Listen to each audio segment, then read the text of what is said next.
Is it going? Hi, my name's Kegan Parson. I'm a sponsored skateboarder. Today, I'm going to show you how to put on bearings. So, you're going to want to take your bearing.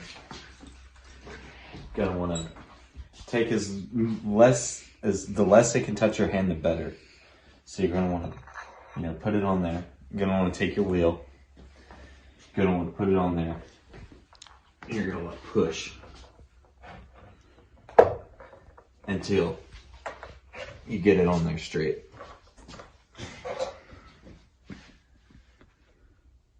And you should be able to tell, it'll feel like it's in there all the way, and you'll know it won't be able to go in anymore.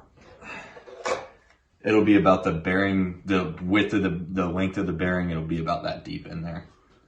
And then you just keep doing it for all your other wheels. You just take it, try to touch it as least as you can.